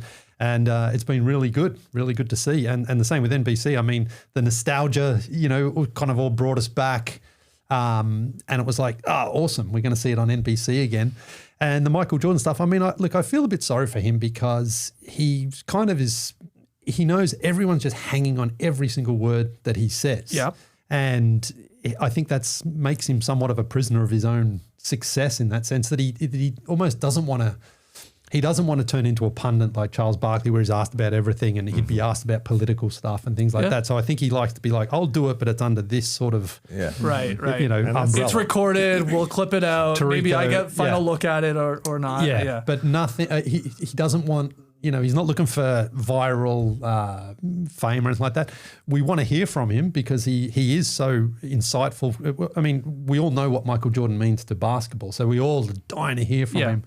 But I think he's like, I don't want to give away that power that he has, I guess. And that's part of the mystique of Michael Jordan. Yes. Yeah, so that's simple as that. Yeah. And so we won't see him a lot. That's the way it's going to be with Michael Jordan. You mentioned that it's special contributor. I called him a special consultant because it's like contributing. I mean, the bare minimum. Yeah, but it is very refreshing to see modern NBA players jump on the desk. Yeah, whether it's for Amazon or NBC. I hope that Amazon or NBC they keep it kind of nimble. Like maybe this person isn't working out, and they change it up. Yeah, because that's the problem with the greats of Ernie, Chuck, and Shaq. they just have done it for 6 billion years. You know who is same great? thing. So they have we, should keep though. it fresh. Yeah, that's entirely true. Udonis Haslam is good. great. He is really He's good. so good. I think the Amazon crew, this Prime crew, is fantastic. Yeah. Led by Taylor Rooks, and Yeah. then like you said, Wade, Haslam, Blake Griffin, Yeah. key player. Then they have all these other people that they plug and play. Like, it's not rocket science. It's you can inform us, and it can be entertaining. It should be both. Yeah. And have, poke fun at yourself. Like, obviously the TNT guys have, mastered, especially with Chuck being a good sport about it. I love what I'm seeing from that. And we know people that are obviously a part of that production too. And it's no shock that Yeah. they're trying to like replicate as much as you can for a younger generation what made Ernie, Shaq, Chuck, and Kenny like so special. And I think they're doing that. Yeah. I love it. I think it's Yeah. so good. Michael Jordan was in Croatia last summer when I was there. I tell you, man. Trying to get on the yacht? Yeah, I was looking for it. Yeah. I tell you, if I'm at a court one day and all of a sudden he just walks in, imagine that. Yeah. What was he doing in Croatia? Oh, he's always there. He always goes to summer. He takes his private jet and Yeah. he gets on a boat. I think he was with Magic Johnson and Jimmy Kimmel or someone like that. They often get Sure. together. And I'm just like, What a oh my crew. God, if I'm getting hoops one day and all of a sudden I hear the Alan Parsons Project music. He's always playing it when he's walking around. Yeah. Doesn't Magic Johnson have like a big court on his yacht or Yes, something there like you that? go. You should gotta gotta play shoot on there that too, one. Yeah. That I can't remember whose court that was, whose yacht that was. It wasn't his. He rented off okay. Jeff Bezos or someone like that. But yeah, we saw Magic just knocking in those Yeah, little shooting mid-ranges. shots. Yeah. Well, hold on. Let me fire off an email real quick Yeah. for you. mjordan@peacock.com. Let's see if it... Do you see his avatar come up? Do you see the icon come up? Okay, Okay. works. Yeah. So That we'll worked wait out. for him to reply. Yeah. All right, that's the only nominee. That's for this the first only week. All right, nominee. that's fine. Yeah, because it's MJ. I think the NBC did make out as if like, hey, we're going to see him all It the seemed like time. it was going course to be more. they did. Yeah. Of course. And some of us, let's be honest, Yeah. we were saying, do not expect a whole lot here. It's probably going to be this one interview, Yeah. and it's going to be stretched out over months, and that's it. And I said it. I remember saying, like, my only thing is, like, if something happens currently in the NBA, John Morant situation, USA versus the World All-Star, like, I would like to hear Michael's thoughts on those things. Do you but think not happening. Con Knipple is going to have more threes than Steph Curry in his career? Yeah, let We us sort know. of can't get that because it was just recorded in the summer. So it's like very generic MJ thoughts. And Yeah. TK, you're right. Still great to hear from him. Great to see him. But, I want to hear him on some more topical things. Yeah. But anyway, we're not. Wellboy of the night. Do you know Wellboy's back? Oh, it's back. Yeah. Right. Oh, man. Is it the same? Oh, we're making bank off It's better Wellboy. now. Oh, really? Yeah. Yeah. Wow. Wellboy sponsored almost every day. You're not watching? You're not listening? There's money. Jesus Christ. There's money going in the bank. Does that mean we're making bank? I don't know. Well, we're making more money than we were off Yeah. of Wellboy Yeah. because Wellboy of the Night is now Woe Bro of the Night. It's sponsored by Nick and Alex today. Got a little story time here for you. Nick was introduced to the show by his brother back in 2009 when they were in their teens, and they've both had the show in their ears since. So they must be fans of Leigh Ellis going way back. They're huge Suns fans, and that, alongside the pod, has been one of their most lasting points of connection as they've become adults. So they've gifted each other some merch, and they check in about their favorite No Dunks podcast. Here's the big news, though. Alex is getting married today to a wonderful woman named Chelsea, and Nick wanted to give him a shout out. So there you go. All the guys Leigh shouted out and girls Leigh shouted out. Now we're shouting out Alex and Nick, and congrats Friday to wedding. Alex and Chelsea. Friday wedding. Friday wedding, Yeah, yes. today. Yeah. Well, you spend all your money on sponsoring Wellboy. Yeah. You got to get a little discount on the Friday. I mean, Nick and Alex are going to feel very good to have sponsored this episode of Whoa Boy. If they've been fans since 2009. Yeah, absolutely. It's fantastic. Way back. So the Wellboy, there was a lot of possibilities. Jimmy Butler, big game. Paolo Banchero, big game in Berlin. Anthony Simons, somebody brought up, he had 39. But Woe Bro of the night goes to LaMelo Ball. Scored a team-high 30 points to lead the Hornets to a big victory over the Lakers. 10 of 20 from the floor. Are you laughing at the photo I selected here for LaMelo? Yeah, it is a funny pick. 9 of 17 from deep. What are you, Leigh Ellis? He also recorded 11 assists, 6 boards. He had a block, all in under 30 minutes of action. So LaMelo Ball, Leigh, Woe Boy. His threes, man. Like, it's like it's always the whistle's blown and he's just flinging the ball up at the hoop, Yep. But they go in sometimes. Are you still doing your thing where you're trying the old 3-point contest off racks? I mean, that might be difficult to come by, I guess. No, I mean, I haven't obviously done it at the All-Star weekend, but JD, if you're interested, you can always, I can have a word to someone at the Hawks and see if we can rack those balls up and do it. Yeah. You think you still got it? Yeah. You still got the shot, eh? Yeah. Okay, Yeah, good. the shot's Shot fine. never leaves. Yeah, How dare you ask? Curious. Yeah, it's great. It's great when you're on the road though, and you do, knock in a couple of threes. Feels great. I'm It's good sure to play it does. good in front of people. It is. Yeah. It is. Also, though, you're playing outdoor. Always. Windy conditions, like you Heat. said, heat, Oh, man, maybe rain. Yeah. I had both of those in the summer in Shibboleth. It was stinking hot at night. I walked home without a shirt on. That's how hot it was. Oh, easy, Jill. Yeah, Sebastian wasn't happy. He's like, "Can you put a shirt on?" I'm like, I said, "Sorry, man, I can't." I can't do it. I simply can't. Are you still doing the bar 3 and all that? No, not bar 3, but No? I just, I do my own sort of workouts and Okay. stuff like that. But in Manchester, poured with rain. But it was like, it should pour with rain in Manchester. Yeah, true. So, yeah.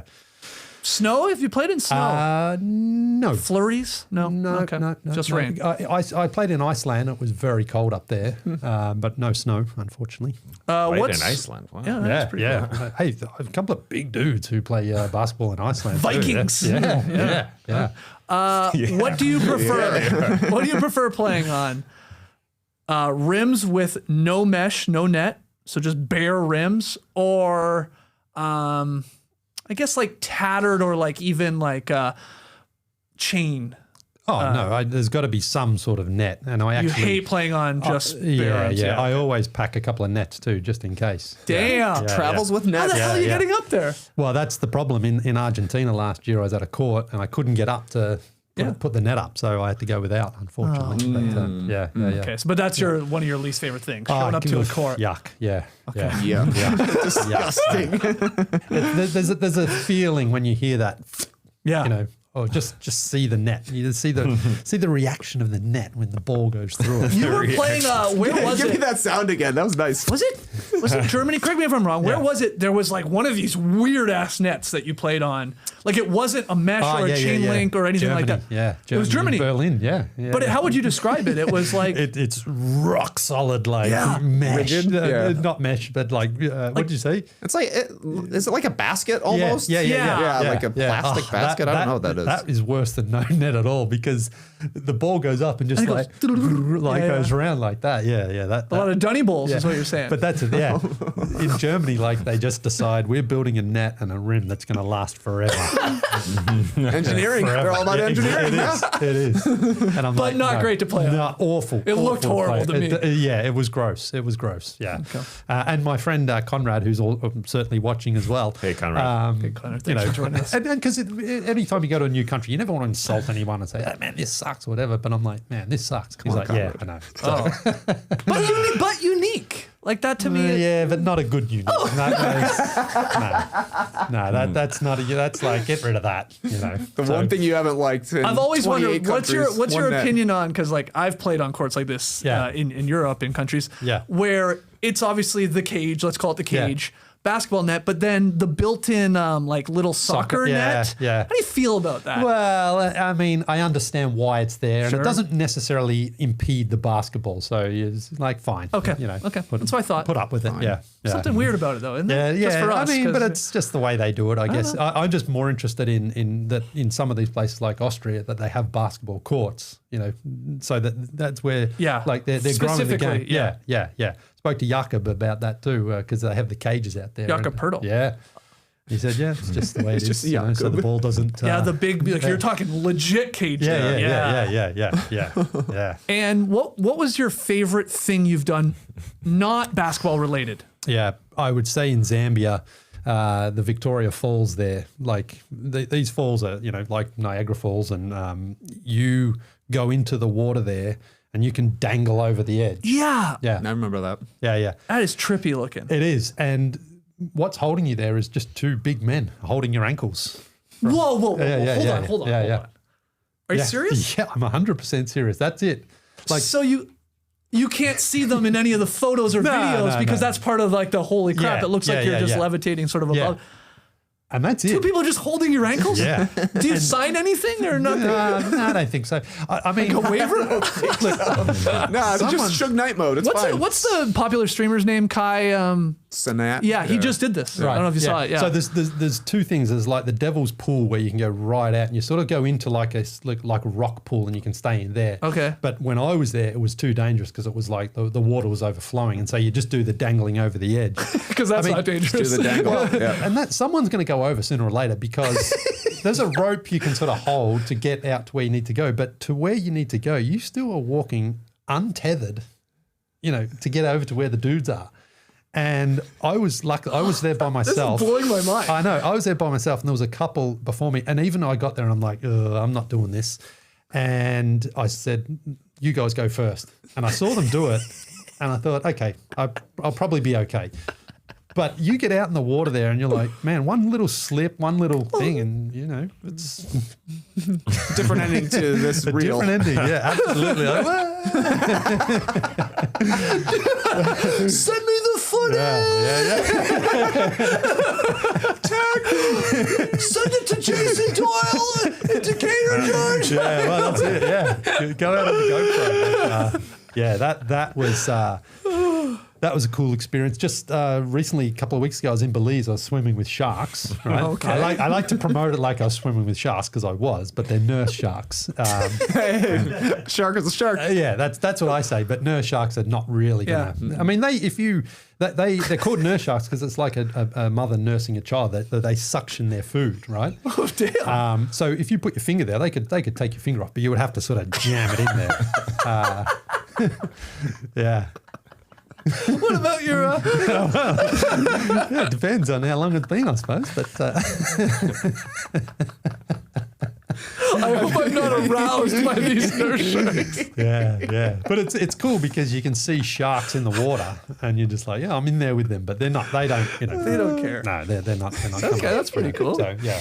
These are great. But I asked. Okay, pick them. Hold on. First of all, the stream team is telling us it was Speed, not Kai, who did this. Speed. My bad. Yeah. My bad. Yeah. Fair enough. Kai. Is it Kai that's like learning how to legit read and like looking up words? You seen this? This is awesome. Yes, I do. Yes, I that did Kai? see that. I think you are right on Okay. that. Yep. Okay. Speed on the falls. I think Kai is whatever. Speed was in Croatia too last year. I missed him by a day. Yeah. You got to get on one of his streams. That would have been I know. cool. Speed would be good. Yeah. But also, big shout out to a couple of stream teamers. Jormore44. Congrats for 20 years. Thanks for classic after classic after classic. It's meant so much to us all. You were the best. Lunch is on me. $100. Oh God. Super chat. Oh, don't say that with Lee here. Ziggy followed up. give him a Also $100 with super chat. Said what Jormore said. So big time thank you. Salute. to you guys. Salute. Thank you. Well, I'm taking that $100 and I'm putting it on tonight's game, Tass. Nice. Let's live a Nice little. segue. Yeah. The Wolves are visiting the Rockets. Should be a good one. Considering the Rockets coming off that loss yesterday against OKC, Shea talking trash to Kevin Durant, have fun with that 7th seed, buddy. That was very, very funny. It's interesting here. Skeets, you got Houston. You think they're going to bounce back. I don't know. I do too. For some reason, just a fight, just to be in a good flow. Trey, you got the Wolves, who are playing well. Yeah, I'm kind of surprised that the Rockets are favored here. That's what I was too. I yeah. was shocked by the line and I was like, that's why I'm going Houston. 3.5 points. The Rockets are favored at home, so they got to win by 4 or more. But the Wolves, they're playing well again. They're playing That's well. Why it's surprising. They're going to be the more rested team. Yes, It's weird to me. Lee, who would you take here? I'd probably go the Wolves. Okay. I think. You're saying like back to back. Anthony Edwards is weird. I mean, they can't play the Hawks, but they can smoke everyone else at times. So assuming everyone's playing, I say the Wolves. Yeah, I'm surprised the Rockets are favourite by that. So I'll go with you, Trey, on that one. Yeah, thanks, man. All right, so we got a nice little battle going on here for January. I'm 7-3, Trey 6-4, and Tass is 4-6. So everybody's in it with basically half the month to go. Right. Do you miss doing pick'ems? Pick'em payoffs? No, it's interesting the gambling thing right now. Just like obviously the stuff with Chauncey Billups and a few other We're players. waiting on that, Like I'm just like that's the tip of the iceberg. Well, now there's a huge one that's scandal that's broken in college. I saw that. Yeah. So, But again, the NBA can't be like, oh my God, what? Like, Yeah. Do you miss being in a Google document? I was back in it. I was back in it. It was fun to put you in it. Yeah. It was fun to see your little avatar pop up this morning. I think I saw you in there. Yeah. No, but what about what was your worst pick'em you ever did? Pick'em payoff you ever did here? The what's it called? Wetsuit. The stinky wetsuit. Hold on, you were just swimming with nurse sharks. Did you have to put on a wetsuit? No. The water was warm. Oh yeah, water in Belize is beautiful. Oh, yeah. okay.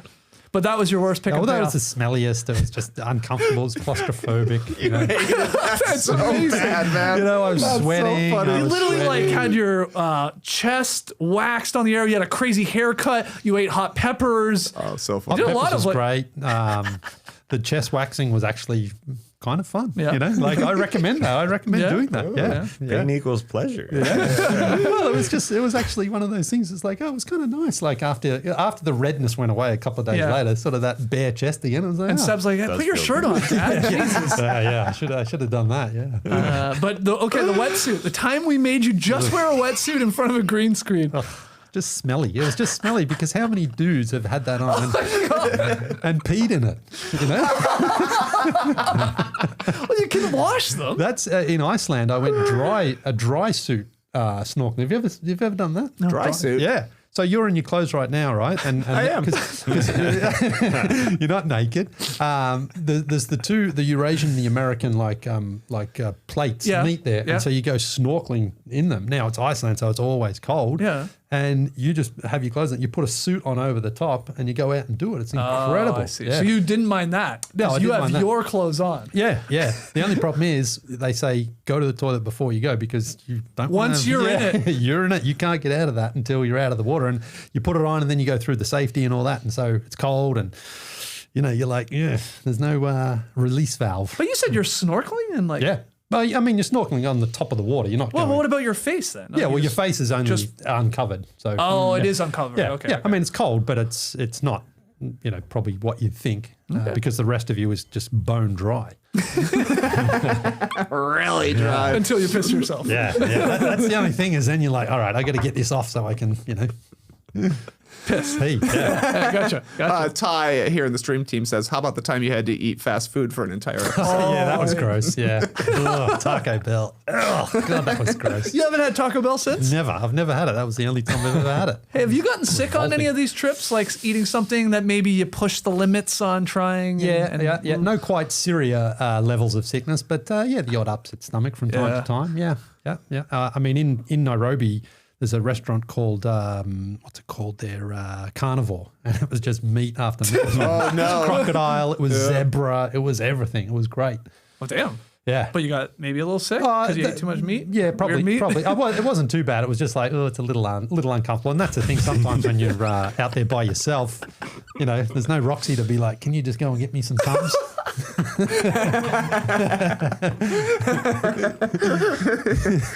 You ever lonely at all? No, not really. No. I mean, I think sometimes when you get back to the hotel, you just want to see your boys and your wife. Yeah. But not other than that, I mean, like, Oh, your family. You didn't mean us.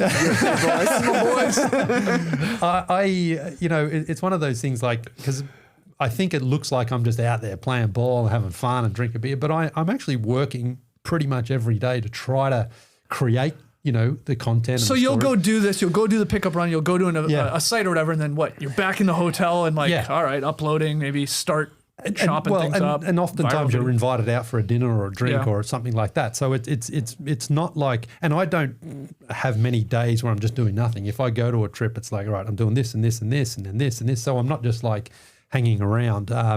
And so, there are times where you would love to just come home and, you see your boys and your Yeah. wife and that. But How long have you going for the longest I think was Africa. It was like 17 to 19 days. Okay, so something that's like a hell of a trip. Yeah, That's that was, but it long. was also, if you're going to go that far, Yeah. like Belize was only 3 days because it was right Yeah. there, got it all done. But I try to not make them more than 5 to 7 days for that reason. Like Yeah. you just don't Miss want to the be away kids and from the stuff. family. Yeah. Yeah. who's winning the race between most countries visited between you and my buddy, our buddy, your buddy Grish? Who's winning? What's he up to these days? To be honest, I haven't actually been counting either. Wow. But I guess I'm somewhere in the 60s. I know he was in the 60s. Yeah, I thought you guys were like neck and neck. Yeah, no. He had a good lead, but I've probably made up some ground. Get some numbers on him. But yeah, no, you are in the 60s of countries visited. You think? Think so? 67? Yeah. I thought I was going to count that stuff, but I didn't. So Fair enough. Have you had any international breads to add to your top 5 breads list? Any new breads? Wow, interesting. Bread specifically, I'm trying to think. I think again in Belgrade, I had a really nice bread. A pre-dinner bread. I'm making a quote graphic with that. Yeah. I think in Belgrade I had a really nice the bread. food in Belgrade, like, because I'm still a 9 to 5 vegetarian, like I try to... talked about going to carnivore. I know. So there are times, it's times like that when someone says, you got to go to this restaurant, you're Sure, like, you got to. Yeah. But I was in Belgrade and I said, oh, you got a vegetarian menu or option? And she's like... chicken, and I'm like, So much meat Yeah. in Serbia. Yeah, that's what they do. Oh, man. All right. Yeah. Before we let you go, Leigh, Yeah. we got to start wrapping this up. We could go for another hour asking you questions, but you're here. It's the drop. It's Friday. Let's do rapid fire, okay? You're answering the questions with these guys here. Okay. First one. It's official. The Jose Alvarado Stealth Basketball Court is now open and available for rent in Brooklyn. The good news, first 10 bookings get 1 free hour on Jose Alvarado. That's good. Fantastic. The bad news, and I went through and I watched the video, it's only half a court. I thought it was a full court that you'd be able to rent with your buddies. So off of that, what's something in your life you admittingly half-assed, Tass?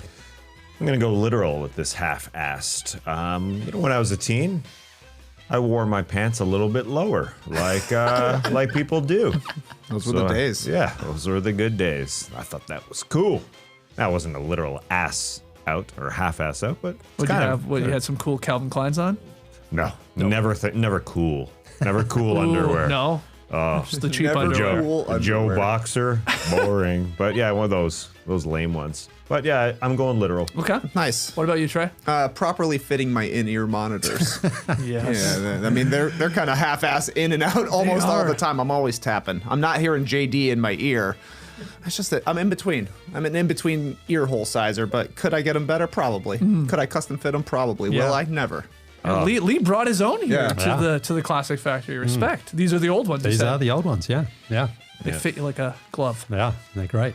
What about you? What's something in your life, Lee, you admittingly half-assed? Yeah, well, it's tax season right now for the company, and man, that's not fun. And my accountant guy who'd been helping me the last couple of years, he left. And Where'd he go? I don't know. He's like, you're not going to believe this. I'm traveling the world to go play basketball. well, we really only speak between sort of January and March, April, and so I didn't hear from him, and I sent him an email, and they said, oh, he's no longer there. I'm like, man, he did everything, because I'm just like, you do it. Yeah. It sucks, man. It sucks. They got to have somebody else on the payroll that can do it. It's the company is fine itself, but he was great because he was thorough, and he like every time someone say pays for an airfare or a hotel for me, I'm supposed to document all that. Yeah. And so I would say stuff, and he would just like do it for me. I am trying to picture you keeping track of that stuff. Yeah. Not your strong suit. No. Okay, good answers, guys. Next one. The Milano Cortina 2026 Winter Olympics are right around the corner. Like a couple weeks. We got the skating, we got the skiing, we got the hockey, all the good stuff.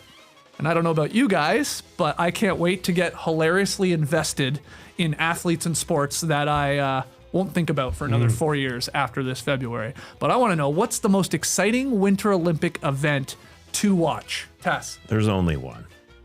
It's hockey. Is there any other sport that Canadian. they play? Let's be honest. I don't know if there is one. We're getting up to the NBA All-Star game where it's USA versus the world. Will it be good? Who knows? I do know that every country's going to be fighting for 2 weeks during the hockey tournament. It's going to be good. Okay. Kind of like the 4 that they had last year at the All-Star game, like the 4 countries that they played. This is going to be even better. Are you worried about the rink? A lot of going on? issues Oh, it's over not- there. It's not not like fully built, regulation yeah. size. Milano or is it's- meltado. It's Yeah. melting, or what? It's not. what? I don't know. They're having a lot of problems. You got all these professional athletes playing on this potentially crap ice here. Or, I don't know. We'll see. We'll see. Okay, but hockey. Why can they not do it? I don't know. They've done it I before. think it's something about the size of it is the real issue. Like they screwed up building it. Oh, Yeah, which can matter, I guess. So anyway, what about you? You can't say hockey, all right? Okay, I Yeah. wasn't gonna. Good. Snowboarding half pipe. Ooh, that's good. a good I one. love it. Especially back in the Shaun White days. He's out of the game now, but him doing his moves was awesome. And I always loved that they give the snowboarders like a cool outfit. Like once upon a time, the U.S. wore jeans for their Yes, snowboard pants. yeah, They gave really. snowboard pants that look like jeans, so they try and make them a little counterculture-y. And I just think it looks awesome. And it's got the element of danger of like, falling onto the edge yeah. of the half pipe. Super impressive what these guys and girls do. Chloe Kim, I was going to say Chloe for the Kim? Americans, Yep. she's the superstar, I think. I believe a Japanese man won the gold medal last time around. So learn some new people because, I'm not checking in on the off season snowboarding No, half pipers. that's the fun of the Yeah, Olympics. who is You're it? like suddenly you'll be like a half pipe expert for Yeah, sure. 2 weeks. Yeah. What about you, Lee? What's your favorite Winter Olympic sport? Well, to I watch? still like the speed skating because they just go round and round, time. especially when they put their hands on the ground, as they're going yeah. around the curve. And of course, the first Australian to ever win a gold medal was Steve Bradbury in, I think, Utah. I think it was Salt Lake City in 2002. Now, is that the one where Yeah. everybody crashes? Yeah, that one's awesome. Right on the last turn. Yeah. He's coming fourth. They crash out. He's over the line. Like, yeah.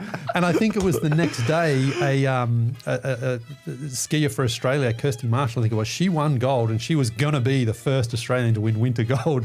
She got pipped by Bradbury the day damn. before. Damn. But imagine, your whole life, you're literally 1 second away from maybe winning a gold, and then you get wiped out, and the other dude's just whoa. Is that what you did when we were on the ice in 2016 at the All-Star game in Toronto? Oh, yeah. 'Cause you did it- Oh, 'cause yeah. you- No, I did. I think I did the Usain Bolt. on the ice. I think so. I got taken out. Yeah, I think yeah, we yeah, wiped yeah, out. Or we yeah, went down. yeah. I actually really hurt my knee when we did that.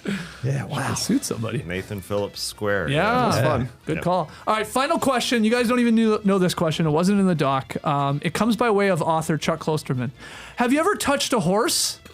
Have you ever actually had your hand on a horse? Tass, I'll start with you. Chuck, that's a really good question. Because I really have to think about it. I got to say yes. But I'm not positive. Okay. Of course, donkeys. Do they count? No, they donkeys don't. do not They count. don't. So have you touched a real horse? donkey? I've ridden donkeys. I've touched camels. I think I've touched a horse, but I could be wrong. Okay, I could so be he's wrong. not sure. Yeah. There's like those. Feels like there's those breeds in between donkeys and horses. Even there's like there's something. They're like larger than a donkey, smaller than a horse that I've ridden as well. But I don't know. I'm not certain. I've never fed one like Cam Stewart. Never owned one like Cam Stewart. So it might be a no. It might could be legit a no. Could be a no. Okay, what about you, Trey? Have you ever touched a I've horse? touched horses many a times. Wow. Ridden horses a lot.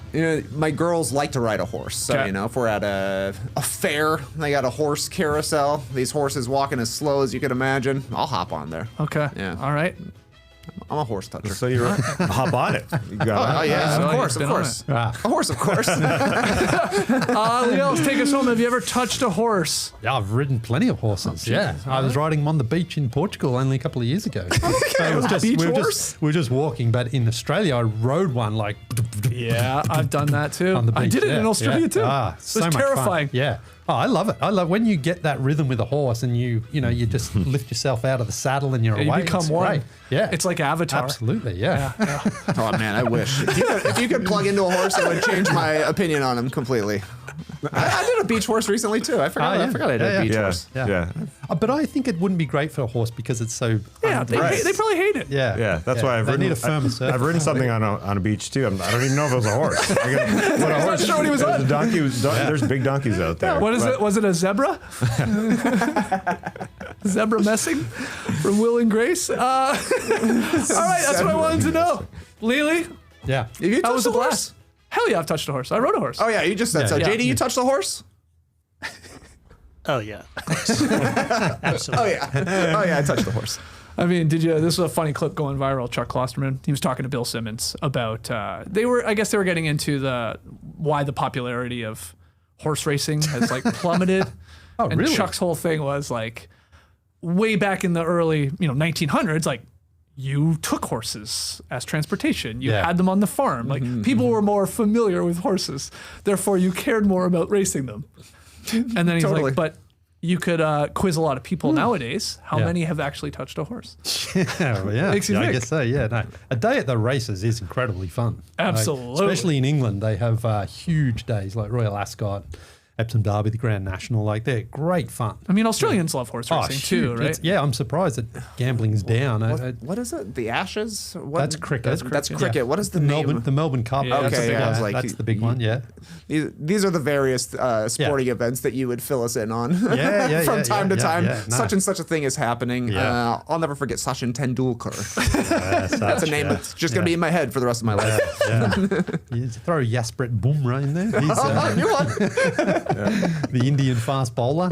Shandapal. That's why Sean Paul. Shivnarine Shandapal. Yes. That's where Sean Paul gets his name Yeah, from. exactly. Yeah. He says he doesn't say Shandapal. Yeah. He says, Shandapal, yeah. You still watching the crickets? Yeah, I other mean, the sports? Ashes just finished actually in Okay. Australia. So I watched a bit of that. But it was England were just awful. So it was, Oh, no. Yeah, I mean, you want competition, you don't want the blowouts anymore. So Remember when Toronto, they have their police officers on horses? Yeah. Remember, they used to Yes. hand out sports cards for each horse. Like the horse. Yeah. Those were the good old days. Really? Yeah, it was a while. It was a thing. Like this horse, Dennis, had his own baseball card. And, Collect them all. yeah, it was pretty cool. Big Dan, yeah. I just made that one up. Sorry, Dennis. I don't think you were a horse, but anyway, Yeah. Leigh? moving on. Yeah, hey, listen, before Appreciate we go you though, joining no, hey, listen, 20 years, man, that's, you give yourself a round of applause. Oh, thank you. Thank you. Thank you. That is incredible though, really. I mean, because it was, 2006 at Yeah, this time. 20 years this Sunday was the first actual episode 001 of the Basketball Jones days. Incredible stuff, like JD, for you, I mean, I know it wasn't what you first were trying to get into for a podcast. I think it was. Now I'm getting a bit more of an idea of where you're heading with it at this studio here. But You like this, eh? I think it's great. Yeah, nice. We got some things we're going to still do. Yeah. But no, I mean, like that's remarkable longevity and endurance. And great, well done, congratulations. Do to everyone. you miss this? Not the daily stuff, no. No, I mean, I'm trying to, I'm trying to get to Mr. Ted Sarandos.com. You just got to get his attention. Get their attention. So, Leigh, tell the people where they can follow you and get in touch, and Ted can reach out to you. Just on the socials, but I'm not looking for it's not about social media. I'm trying to be something bigger than that. So just but it's a email me. big part of it, obviously. Well, it is for now, Yeah. but that's not where it's heading. I'm You trying seem to be an IG guy mostly these days. Yeah, mostly. Yeah. But even like now with things that are going on with the tech bros who are in charge, everything just feels so gross. So that's why I'm trying to expand out and do something bigger. That's more enjoyable to consume with your family. The demographic for what I'm doing has no limit. Men, women, if you're interested in travel or sports or culture. Or basketball, horses, Yeah, maybe. yeah. Maybe. But on Instagram at Leigh Ellis. Me, simple as my that. name, and Okay. TikTok. You're on TikTok. too. Talking it. Got to. Yeah, He's but talking it. I mean, Hey, we're old, man. We're all old. TikTok ain't I know. totally for us, but we got to do it. yeah. So great. Well, thank you for the merch you've brought in Yeah. here, too. We might have some extras, so maybe we can give those away to some people on Substack Yeah, or something. they end at Sydney. The pickup tour. They got printed after Sydney, so I think only. I guess was that 20? No, I think it was 21. So there's a few cities and countries not on there, but collector's so item. it's like basically an actual tour, like a band would go on. You got all the city dates on the back. Thank you, man. yeah. Well, look, we thought this would be fun. I haven't last this. Go ahead. What do you got? Just a quick check-in with the stream team. 80% of our audience has touched a horse. Okay. So that's good. Pretty And high. Disco, not bad. I missed that. Yeah. Yeah, so we got a lot of horse racing fans around here. And then Disco Godfather 7 said, got sidetracked with work stuff. Wanted to get this in here. Been watching since the condo party room days. Thanks for the last 20 years. 140 Canadian super chat. Oh, too Jesus. generous. Jesus, guys. You people. Just, But we did give you an ultra classic episode, so thank you. What's my And you're cut of that welcome. then? well, that's why I said I wish you didn't say these Yeah, things on yeah, air. yeah. I mean, with him here. I'm counting so far 203. Okay, that's Canadian, man. That's Make a few Canadian. bucks out of this. Yeah, why not? Call my accountant, see if I can get him back on. Ah, Shawnee, help me out.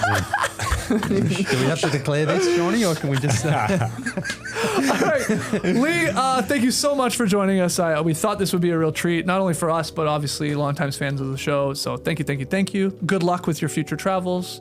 We'll be watching. We'll have to have you back sooner rather than later. Yeah. Until then, Clipper Bros. You heard it here first. Have a great time. Turn up. Love you guys. You thought we didn't do Clipper Bro anymore? I just forgot about this. Did you ever track him down? Were you trying to track him down? Oh, yeah. There was Didn't a work out. time. Yeah. Yeah. God, he must be. He's a man. Yeah. He's a Clipper man now. Just like Box Out Kid. Yeah. All the classics. Yeah. Thanks for joining us. And remember, the 30s are the best decade of your life. Got to give a happy, dirty 30 birthday to Caitlin, turning 30. Got to get all these plugs in. Jesus. There we go. Happy There we birthday, go. Caitlin. We'll be back on Monday, winners and losers of the weekend. We'll have some more special things coming as we celebrate 20 years. So give it up for Leigh. Hit the like button, subscribe, 5-star ratings and reviews, and have a great weekend, everybody. Embrace it.